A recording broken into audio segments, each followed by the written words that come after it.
Welcome to our channel Bioverse the universe of biology. तो welcome है आपका एक नए लेक्चर में, जिसमें आज मैं एंडोक्राइन सिस्टम यानी कि हार्मोन का लेक्चर नंबर 2 पढ़ाने वाली हूँ। इसके पहले 2 लेक्चर्स मैंने दिए हैं। ये सीरीज ऐसे है कि लेक्चर नंबर 1 में मैंने 2-3 हार्मोन के बारे में पढ़ाए हैं, फिर लेक्चर 2 में मैं 2-3 हार्मोन के बारे में पढ़ाऊँ, क्योंकि ये वीडियोज़ बड़ी हो जाती तो इसलिए मैंने छोटा छोटा बनाया है ताकि आपको देखने में आसानी रहे। तो चलिए स्टार्ट करते हैं, लेकिन उससे पहले अगर चैनल पे आप नए हैं तो प्लीज़ चैनल को लाइक शेयर सब्सक्राइब कीजिए।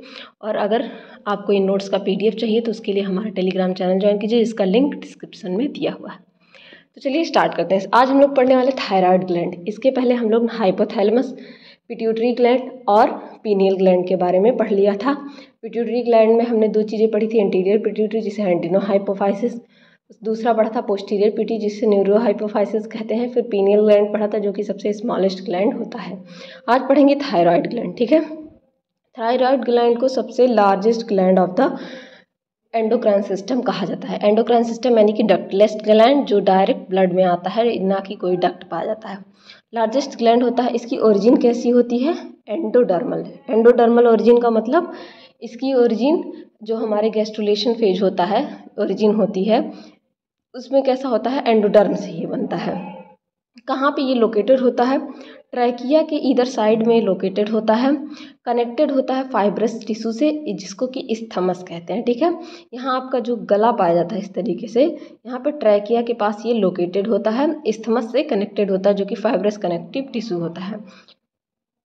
ये न्यूमरस हॉलो सैक से मिलकर बना होता है, जिसमें 2 चीज़ें पाई जाती हैं। सबसे पहला थायराइड हार्मोन और दूसरा पाया जाता है आपका कैल्सीटोनिन, ठीक है। थायराइड हार्मोन में आपके थायराइड फॉलिकल्स पाए जाते हैं और कैल्सीटोनिन में पैराफॉलिकुलर सेल या सी सेल या स्ट्रोमल सेल जिसको कहा जाता है पाए जाते हैं।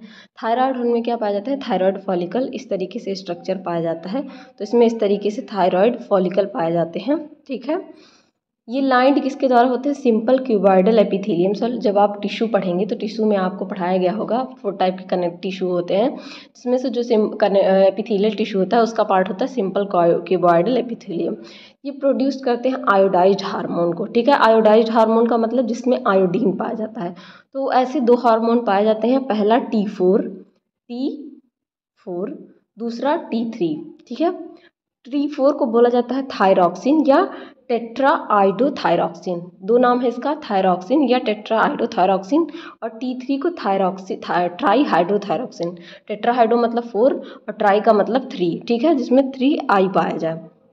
ये किसके द्वारा फॉर्म्ड होते हैं, कैसे बने होते हैं? ये किसके द्वारा फॉर्म्ड होते हैं? Tyrosine amino acid. AA का मतलब आपको पता ही है, एमिनो एसिड, ठीक है। अमीनो एसिड, थायरोग्लोबुलिन प्रोटीन और I2 यानी कि आयोडीन से मिलकर बने होते हैं। थायरॉक्सिन और टेट्राहाइड्रोथायरॉक्सिन जिसे कहते हैं, और ट्राईहाइड्रोथायरॉक्सिन, ये किससे मिलकर बने होते हैं? टायरोसिन अमीनो एसिड से, थायरोग्लोबुलिन से और I2 से, ठीक है। T4 का जो कंसंट्रेशन होता है वो T3 से बहुत ज़्यादा होता है, ठीक है। ग्रेटर देन लिखा गया है कि मतलब T4 is more than T3, ठीक है। T3 से क्या होता है? T4 बहुत ज़्यादा मात्रा में पाया जाता है, लेकिन receptor for T3 more in cell. लेकिन सेल पे जो है रिसेप्टर किसके ज़्यादा होते हैं? वो T3 के ज़्यादा होते हैं, ठीक है। T4 भले ही ज़्यादा पाया जाता है, लेकिन रिसेप्टर यानी कि मान लीजिए यहाँ पे T4 पाया जा रहा है और यहाँ T3 पाया जा रहा है, ठीक है। लेकिन रिसेप्टर किसके लिए ज़्यादा है? दूसरे सेल पर रिसेप्टर T3 के लिए ज़्यादा पाए जाते हैं। T4 को कन्वर्ट कर दिया जाता है T3 में अगर यहाँ पे डायो आयोडीनेज एंजाइम पाया जाए, ठीक है। तो ये कुछ चीज़ें थी जो मैंने आपको बताया किसके बारे में? थायरॉक्सिन या थायराइड फॉलिकल के बारे में, थायराइड हार्मोन के बारे में। दूसरा हार्मोन है कैल्सीटोनिन। कैल्सीटोनिन जिससे कि प्रोड्यूस नॉन आयोडीन हार्मोन, इसमें आयोडीन नहीं पाया जाता है। कैल्सीटोनिन पेप्टाइड हार्मोन होता है। जब मैंने हार्मोन का क्लासिफिकेशन पढ़ाया था आपको, तो आपको बताया था स्टेरॉयडल हार्मोन होते हैं, प्रोटीनेशियस हार्मोन होते हैं, पेप्टाइड हार्मोन होते हैं, ठीक है। उसके बाद से कैटकोलामाइंस होते हैं। तो ये कैसा हार्मोन होता है? पेप्टाइड हार्मोन होता है। ये देखिए यहाँ पे एक डायग्राम बताया गया है, ठीक है। ये थायराइड है, ये थायराइड ग्लैंड है आपका। यहाँ पे इस्थमस पाया जा रहा है, यहाँ पे थायराइड फॉलिकल पाया जा रहा है। थायराइड फॉलिकल में फिर पैराफॉलिकुलर सेल या स्ट्रोमल सेल पाया जा रहा है। थायराइड फॉलिकल में फॉलिकुलर सेल पाया जाता है, जिसमें T3 और T4 पाया जाता है। ये एक स्ट्रक्चर है थायराइड हार्मोन का, इस तरीके से पाया जाता है, जिसमें पैराफॉलिकुलर सेल और फॉलिकुलर सेल पाए जाते हैं, इस्थमस से कनेक्टेड होता है। ठीक है, थोड़ा सा कैल्सिटोनिन के बारे में जानेंगे। कैल्सिटोनिन क्या करते हैं, थायराइड सेल प्रोड्यूस करते हैं calcitonin in response to high calcium level in blood. जब ब्लड में कैल्शियम का लेवल इंक्रीज हो जाता है यानी कि हाई हो जाता है तो वहाँ पे क्या प्रोड्यूस होने लगता है, कैल्सिटोनिन प्रोड्यूस होने लगता है और ये डिक्रीज कर देता है। इसका मतलब है डिक्रीज करना, घटा देना प्लाज्मा के कैल्शियम कंसंट्रेशन को by decreasing metamobilization of calcium from bones से। इस तरीके से मान लीजिए यहाँ पे बोन्स है और ये आपके सेल का, ठीक है, प्लाज्मा मेम्ब्रेन है। ठीक है, यहाँ से क्या होगा, कैल्शियम के मोबिलाइजेशन को यानी कि यहाँ से जो कैल्शियम यहाँ पे आएगा उसको ये रोक देगा, जाने नहीं देगा, उसके कंसंट्रेशन को कम कर देगा, डिक्रीज कर देगा या घटा देगा। ठीक है, इसीलिए ये क्या प्रमोट करते हैं, ऑस्टियोब्लास्टिक एक्टिविटी, फॉर्मेशन ऑफ क्या, बोन। ठीक है, ये हो गया आपका दो हार्मोन थायराइड का, जिसमें आपने दो चीज़ें पढ़ी, T4 T3 के बारे में जो थायराइड फॉलिकल्स में पाए जाते थे, और दूसरा आपने कैल्सिटोनिन के बारे में पढ़ा जिसमें पैराफॉलिकुलर सेल में पाए जाते थे या सी सेल में पाए जाते थे। नेक्स्ट हार्मोन हम लोग पढ़ने वाले हैं पैराथायरॉयड ग्लैंड के बारे में।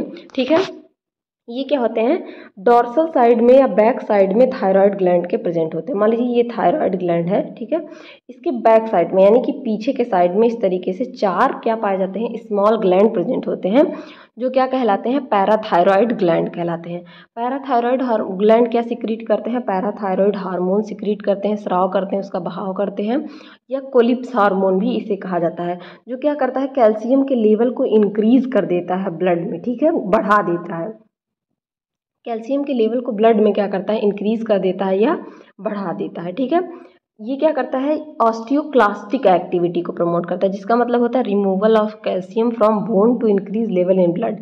ब्लड में कैल्शियम के लेवल को बढ़ा देता है और कहाँ पे, बोन्स में क्या होता है, कैल्शियम के लेवल को घटा देता है। अब देखिए यहाँ पे आप डिफरेंस देख सकते हैं, थायराइड हार्मोन में क्या हो रहा था, थायराइड ग्लैंड में osteoblastic activity, BLASTIC blastic activity produce की जा रही थी, और यहाँ पे क्या होती है, ऑस्टियोक्लास्टिक एक्टिविटी की जाती है। ठीक है, वहाँ पे इंक्रीज ब्लड में क्या कर रहा था, उसका लेवल घटाया जा रहा था, और यहाँ पे क्या किया जा रहा है, बढ़ाया जा रहा है, कैल्शियम का लेवल इंक्रीज करता है, इंक्रीज करता है। ठीक है, यहाँ कोई भी मार्क जब मैं इस तरीके से लगाऊं इसका मतलब है इंक्रीज। ठीक है, बढ़ाता है reabsorption of calcium by renal tubules. Renal tubules आपने कहाँ पढ़ा था, अगर मैंने आपको एक्सक्रीटरी सिस्टम पढ़ाया था, आपको याद होगा, तो वहाँ पे आप लोगों ने रीनल सिस्टम के बारे में पढ़ा था। तो रीनल सिस्टम में ये क्या करता है, इसकी एक्टिविटी को क्या करता है, बढ़ा देता है। सेम टाइम ये स्टिमुलेट करता है लॉस ऑफ फॉस्फोरस, फॉस्फोरस का लॉस किसमें, यूरिन में, जो आप यूरिन पास करते हैं, ठीक है, यूरिन आप पास करते हैं जो, तो उसमें क्या करता है, लॉस ऑफ फॉस्फोरस की एक्टिविटी को बढ़ा देता है। It is a hyper calcaemic hormone, ये एक हाइपर कैल्सिमिक हार्मोन है, इसका मतलब इंक्रीज कर देता है ब्लड में कैल्शियम के लेवल को, इसलिए इसे हाइपर कैल्सिमिक हार्मोन कहा जाता है, क्योंकि ये ब्लड के लेवल को इंक्रीज कर देता है। नेक्स्ट हम लोग जो हार्मोन पढ़ने वाले हैं वो है थाइमस ग्लैंड के बारे में। ठीक है, थाइमस ग्लैंड की ओरिजिन कैसी होती है, एंडोडर्मल ओरिजिन होती है। थाइमस ग्लैंड की ओरिजिन कैसी होती है, एंडोडर्मल ओरिजिन होती है, यानी ये एंडोडर्म से ओरिजिनेट होता है। थाइमस ग्लैंड क्या होता है, जो आपका स्टर्नम पाया जाता है बॉडी में, जो मैंने दिखाया था इस तरीके से स्टर्नम पाया जाता है चेस्ट के पास, बिटवीन लंग्स के बीच में। ठीक है, वहाँ पे ये क्या होता है, पाया जाता है। बाइलोब्ड ग्लैंड है, यानी कि दो लोब इसमें पाए जाते हैं। ठीक है, दो लोब पाए जाते हैं इसमें, बाइलोब्ड ग्लैंड है। इसका दो फंक्शन है, एंडोक्राइन और इम्यून सिस्टम का फंक्शन। थाइमस के बारे में जब आप इम्यून सिस्टम पढ़ेंगे, आपने फर्स्ट सेमेस्टर में पढ़ा भी होगा, तो वहाँ पे आपने इम्यून सिस्टम में टी सेल के बारे में पढ़ा होगा। लिम्फोसाइट में जो है, लिम्फोसाइट में टी सेल और बी सेल पाए जाते हैं, टी सेल और बी सेल। तो टी सेल क्या करता है उसमें, वो थाइमस में मेच्योर होता है, थाइमस ग्लैंड में ही मेच्योरेशन सिस्टम उसका पाया जाता है। तो अगर सोचिए, अगर थाइमस ग्लैंड ना पाया जाए तो टी सेल मेच्योर ही नहीं होगा, तो आपकी बॉडी में इम्यून सिस्टम बनेगा ही नहीं और आप हमेशा बीमार रहेंगे। ठीक है, ये क्या होता है, training school of T cell होता है। एंडोक्राइन फंक्शन इसका होता है हार्मोन का, और इम्यून सिस्टम का फंक्शन क्या होता है, इसका मतलब सिस्टम सेलुलर इम्यूनिटी का होता है। ठीक है, training school of T cell होता है या थ्रोन ऑफ टी सेल होता है ये। ठीक है, इसमें देखिए ये इसका डायग्राम दिखाया गया है। थाइमिक कोलोब्यूल्स पाए जा रहे हैं, बीच में हैसल कार्पस्कल पाए जाते हैं जो फाइगोसिटिक सेल ऑफ थाइमस होते हैं। फाइगोसिटिक का मतलब जो किल करते हैं, फाइगोसाइट मतलब मारते हैं, जो फॉरेन पार्टिकल आता है, जो बाहरी कोई बैक्टीरिया या वायरस आते हैं उनको ये सिक्रीट करता है। कौन सा हार्मोन, थाइमोसिन हार्मोन। ये चाइल्डहुड के दौरान, यानी कि जब आप बच्चे रहते हैं उस समय क्या होता है, बहुत ज़्यादा ग्रो करता है। चाइल्डहुड के दौरान थाइमस में देखिए इम्यूनिटी, सब लोग कहते हैं बच्चों की इम्यूनिटी बहुत ज़्यादा होती है, क्योंकि उस टाइम पे क्या होता है थाइमस बहुत ज़्यादा ग्रो करता है। लेकिन उसके बाद प्यूबर्टी, जैसे जैसे आप बड़े होते जाते हैं, ये क्या होता है डिक्रीज होता जाता है, घट जाता है। ठीक है, हार्मोन ये कौन सा प्रोड्यूस करता है? Thymosin, thymic humoral factor, thymic factor and thymopoietin, ये 4 हार्मोन ये क्या करता है प्रोड्यूस करता है। ठीक है, मैंने आपको पहले ही बताया मैच्योरेशन ऑफ टी सेल इसको प्रोड्यूस करता है। ये टी सेल इसी में क्या होता है मैच्योर होता है। बनता तो बोन मैरो में है टी सेल बनता है आपके बोन मैरो में, लेकिन वो मैच्योर कहाँ होता है? वो मैच्योर होता है आपके थाइमस में। ठीक है, thymosin stimulate development and differential of T lymphocyte, वही थाइमोसिन क्या करता है स्टिमुलेट करता है डिफरेंशिएशन ऑफ टी लिम्फोसाइट। जब आप हायर क्लास में जाएंगे यानी कि एमएससी में जाएंगे तब आपको टी सेल का डिफरेंशिएशन, उसका मैच्योरेशन, ये सारी चीज़ें पढ़नी रहेंगी। यहाँ पर बस आप इतना जानिए कि डिफरेंशिएशन जो होता है, डिफरेंशिएट होता है टी सेल, उसको कौन प्रमोट करता है? थाइमोसिन। ठीक है, it is also responsible for growth during childhood, जब चाइल्डहुड के दौरान आपका ग्रोथ होता है, जब आप बढ़ते हैं तो उसमें भी ये क्या होता है हेल्पफुल होता है। तो होप आपको समझ में आ गया होगा थाइमस ग्लैंड का फंक्शन क्या है, क्या क्या है इसमें, कौन कौन सा हार्मोन प्रोड्यूस होता है। ठीक है, तो नेक्स्ट हम लोग पढ़ने वाले हैं पैनक्रियास के बारे में। पैनक्रियास एक मिक्स ग्लैंड है, जैसा कि मैंने आपको बताया था कंपोजिट ग्लैंड है, मिक्स ग्लैंड है। ये सबसे अनोखा ग्लैंड माना जाता है क्योंकि इसमें exocrine function as well as endocrine function दोनों पाए जाते हैं। ठीक है, एक्सोक्राइन फंक्शन और एंडोक्राइन फंक्शन दोनों पाए जाते हैं। एक्सोक्राइन फंक्शन में क्या होता है? एक्सोक्राइन फंक्शन में डक्ट पाई जाती है, दोनों में डिफरेंस क्या होता है? डक्ट पाई जाती है, यहाँ डक्ट क्या होती है? एब्सेंट होती है। ठीक है, यहाँ डक्ट एब्सेंट होती है। इसको पैनक्रियाटिक एसिनाई के नाम से जाना जाता है। 99% ऑफ ऑल टिश्यू पैनक्रियाज में ये पाया जाता है, सिक्रीट करता है पैनक्रियाटिक जूस को। बात की जाए हम लोग को पढ़ना है एंडोक्राइन सिस्टम के बारे में। इसे नोन कैसे जाना जाता है? इसलेट ऑफ लैंगरहैंस। लैंगरहैंस ने इसकी डिस्कवरी की थी, उनके नाम पे इसे इसलेट्स ऑफ लैंगरहैंस, लैंगरहैंस का द्वीप के नाम से हिंदी में जाना जाता है। ओनली 1% ये पाया जाता है। ठीक है, पैनक्रियाज ये देख सकते हैं आप, स्टमक के जस्ट इधर नीचे की तरफ पाया जाता है पैनक्रियाटिक एक्शन। ठीक है, 4 टाइप के ये इसमें सेल पाए जाते हैं। ठीक है, ए सेल या अल्फा सेल जिसको कहते हैं, बी सेल या बीटा सेल कहते हैं, डेल्टा सेल या डी सेल या एफ सेल, 4 तरह के इसमें सेल पाए जाते हैं। अब जो ए सेल या अल्फा सेल होता है ये 70% पार्ट में पाया जाता है। ठीक है, ये क्या सिक्रीट करता है? ग्लूकागॉन। अब आपको मैं बता दूं, 2 हार्मोन क्या होते हैं आपके पैनक्रियास से सिक्रीट होते हैं इसके एंडोक्राइन फंक्शन से, और उनका नाम है इंसुलिन एंड ग्लूकागॉन। इंसुलिन का नाम आप सबने सुना होगा, जितने भी डायबिटिक पेशेंट होते हैं उनमें क्या होता है इंसुलिन की सुई लगती है। जब उनका इंसुलिन का लेवल घट जाता है, शुगर बढ़ जाता है, तो उनको इंसुलिन की सुई लगाई जाती है, क्या करने के लिए? घटाने के लिए। अभी मैं आपको इंटरेस्टिंग बात इसके बारे में बताऊंगी। पहले हम लोग पढ़ते हैं ए सेल या अल्फा सेल। तो ये क्या करता है? ग्लूकागॉन को उसके बहाव को सिक्रीट करता है। ठीक है, उसमें सिक्रीशन होता है। ये हाइपर ग्लाइसेमिक होता है, यानी कि ग्लाइसेमिक का मतलब, हाइपर ग्लाइसेमिक मतलब इंक्रीज करता है ब्लड ग्लूकोज लेवल को, यानी कि ब्लड के लेवल में ग्लूकोज के लेवल को ये क्या करता है? बढ़ा देता है, इंक्रीज कर देता है। ठीक है, बढ़ा देता है। जबकि बी सेल या बीटा सेल की बात की जाए तो ये 70% होता है और ये इंसुलिन का सिक्रीशन करता है। ये हाइपोग्लाइसेमिक होता है। हाइपो का मतलब ये डिक्रीज करता है ब्लड ग्लूकोज लेवल को, ब्लड ग्लूकोज लेवल को क्या करता है? ये घटाता है। ठीक है, डेल्टा सेल या डी सेल क्या होते हैं? अबाउट 7% पाए जाते हैं। ये सिक्रीट करते हैं सोमेटोस्टैटिन। सोमेटोस्टैटिन को मैंने आपको पहले भी बताया था, इसे क्या कहते हैं? ग्रोथ हार्मोन भी कहते हैं। जब मैंने आपको पिट्यूटरी के हार्मोन पढ़ाए थे तो वहाँ मैंने आपको बताया था इसे ग्रोथ हार्मोन भी बोला जाता है। ये इनहिबिट करता है secretion of insulin and glucagon. जब ग्लूकागॉन और इंसुलिन का सिक्रीशन बहुत ज़्यादा होने लगता है तो ये क्या करता है? उसको इनहिबिट करता है, कहता है रुक जाओ तुम, अब तुम्हारा सिक्रीशन नहीं होना है। एफ सेल की बात की जाए तो एफ सेल क्या करते हैं? सिक्रीट करते हैं पैनक्रियाटिक पॉलीपेप्टाइड। पैनक्रियाटिक पॉलीपेप्टाइड को सिक्रीट करते हैं, इनहिबिट करते हैं सोमेटोस्टेसिन के सिक्रीशन को, गाल ब्लैडर कॉन्ट्रैक्शन को, secretion of digestive enzyme by pancreas, ये सारी चीज़ों को, जैसे सोमेटोस्टेसिन के सिक्रीशन को रोकता है एफ सेल, कहता है कि अब तुम्हारा ज़्यादा सिक्रीशन हो रहा है, अब तुम रुक जाओ। गॉल ब्लैडर यानी कि पित्ताशय जिसको कहा जाता है, जिसमें क्या होता है हम लोगों का बाइल स्टोर होता है। बाइल यानी कि पित्त का जूस जिसको बोला जाता है हिंदी में, जिससे आपका फैट का डाइजेशन होता है, तो क्या होता है? गॉल ब्लैडर में स्टोर होता है। ठीक है, उसके कॉन्ट्रैक्शन को, उसका जो सिकुड़ना और फूलना होता है कॉन्ट्रैक्शन को, जैसे आपने हार्ट का कॉन्ट्रैक्शन पढ़ा था उसी तरीके के उसके कॉन्ट्रैक्शन को रोकता है। जो भी डाइजेस्टिव एंजाइम सिक्रीट होते हैं उसको भी ये कंट्रोल करता है। ठीक है, ये देख सकते हैं आप यहाँ पे एक्सोक्राइन पैनक्रियास दिखाया गया है, ये एफ सेल यहाँ पे पाए जाते हैं, ये डेल्टा सेल दिखाया गया है, यहाँ पे ये बीच में बीटा सेल पाए जाते हैं और ये अल्फा सेल यहाँ पे पाए जाते हैं। अब बात की जाए ग्लूकागॉन, जो इसका मेजर हार्मोन है ग्लूकागॉन और इंसुलिन। तो ग्लूकागॉन क्या होता है, लीनियर पॉलीपेप्टाइड होता है, 29 अमीनो एसिड रेसिड्यू का बना होता है। 20 अमीनो एसिड रेसिड्यू का मतलब यानी कि वाटर मॉलिक्यूल यहाँ से रिलीज होकर पॉलीपेप्टाइड बनाया है। इंक्रीज करता है ब्लड लेवल को और हाइपरग्लाइसेमिक होता है, ठीक है, हाइपरग्लाइसेमिक होता है, आपको मैंने बताया ब्लड ग्लूकोज लेवल को इंक्रीज करता है, इसलिए हाइपरग्लाइसेमिक होता है, सॉरी ग्लाइसेमिक होता है। ये ग्लाइकोजिनोलिसिस यानी ग्लाइकोजन का जो टूटना होता है, लिसिस का मतलब टूटना और ग्लाइकोजन का मतलब ग्लाइकोजन जो टूटता है उसको क्या करता है, इंक्रीज करता है।